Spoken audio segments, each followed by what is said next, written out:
સોમનાથથી અયોધ્યા રામ મંદિરમાં ભાવિ ભક્તો અમે માતેશ્વર હનુમાન મંદિર સેવક મંડળ રામ મંદિરને અર્પણ કરવામાં શંખનું પૂજન કરાયું।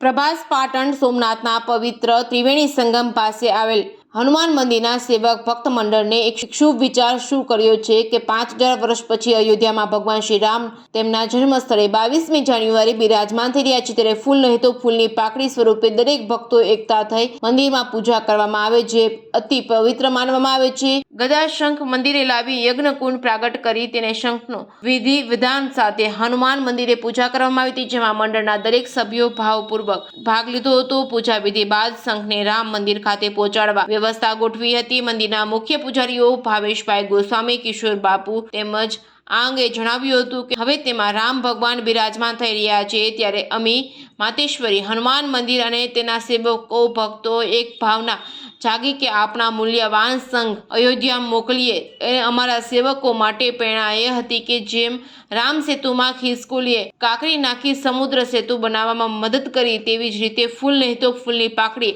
આ ભાવ ભક્તિથી સંકળાય ત્યાં મોકલવામાં જઈ રહ્યા છે। આ શંખ 1.25 ફૂટ લાંબો અને પહોળાઈ પણ જેટલી છે। મંદિર ખાતે જય શ્રી રામના નારા સાથે ભક્તિમય વાતાવરણ સર્જાયું હતું। રિપોર્ટિંગ બાય મહેશ વાજા, સોમનાથ।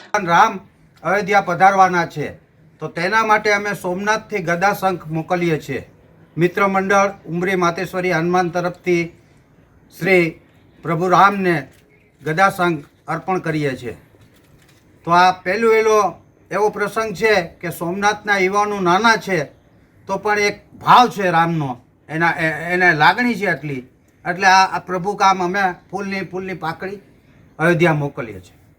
તો તેમના મિત્ર મંડળ તથા ગ્રુપ તરફથી આપણે અયોધ્યા તારીખ 22/1/2024ના દિવસે જ્યારે રામજીની પ્રાણ પ્રતિષ્ઠા થવાની છે તે માટે અહીંયા સોમનાથથી અમારા તરફથી એક ગદા શંખ મોકલવામાં આવે છે।